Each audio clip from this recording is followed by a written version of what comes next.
There is a widespread pedagogical assumption in how we teach sustainability.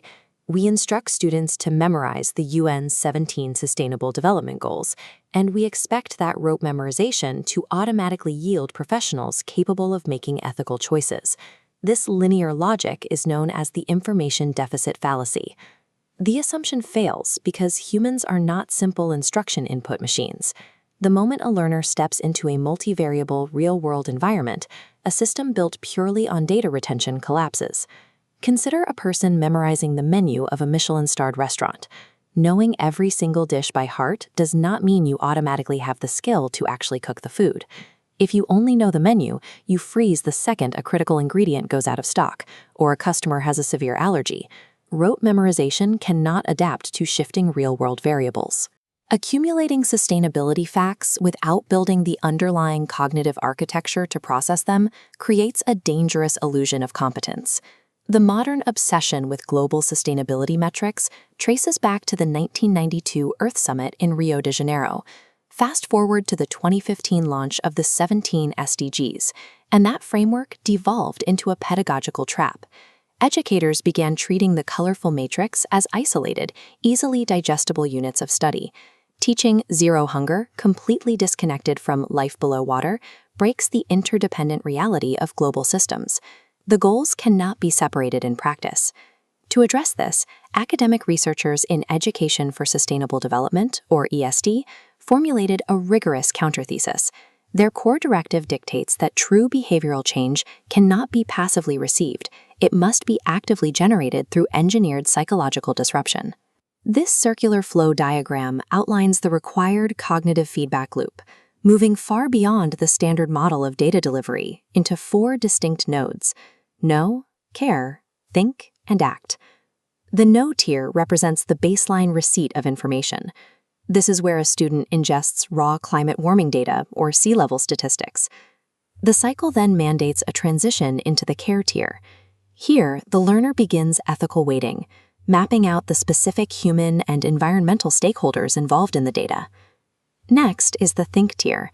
This involves rigorous systems analysis to evaluate root structural causes and weigh complex real-world trade-offs. Only after passing through these analytical filters do we reach the act tier.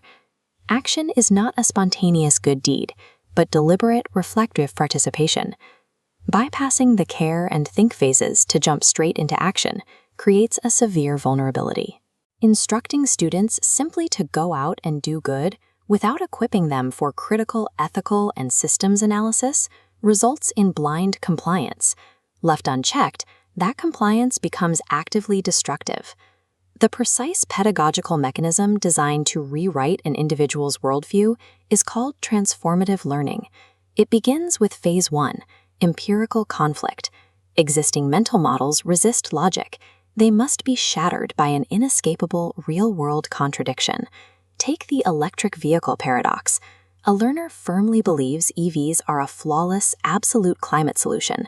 That belief shatters when confronted with the friction of the supply chain, specifically discovering highly toxic chemical runoff and severe labor exploitation tied to lithium and cobalt mining. This shock forces the learner into phases 2 and 3, perspective reflection and public dialogue. They are forced to dismantle their biases and consult opposing stakeholders to make sense of the contradiction. This leads to phase 4, action. The learner's response evolves from blind technological cheerleading to a nuanced, synthesized intervention, like advocating for supply chain transparency. Without engineering that initial painful friction of cognitive dissonance, deep worldview transformation remains impossible.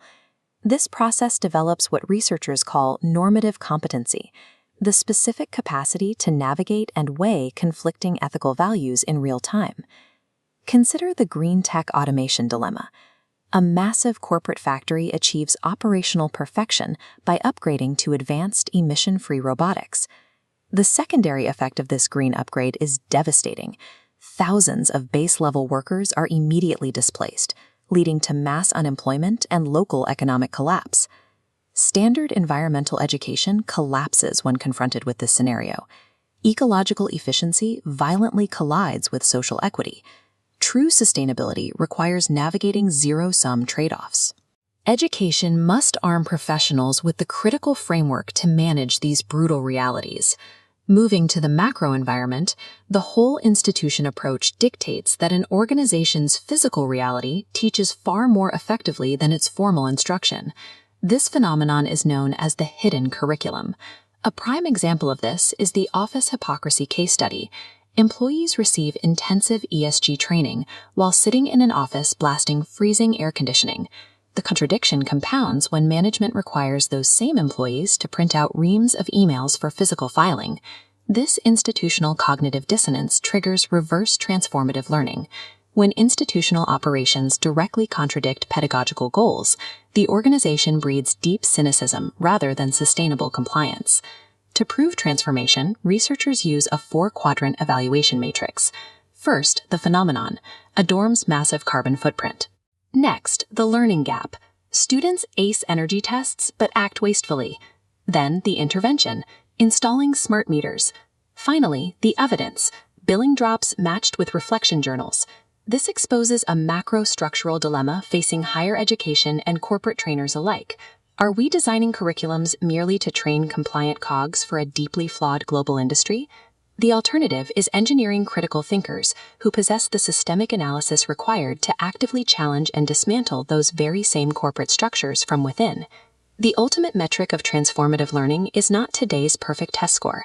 It is the unmonitored decision a leader makes a decade from now, in the dark, when faced with a highly profitable but deeply destructive choice.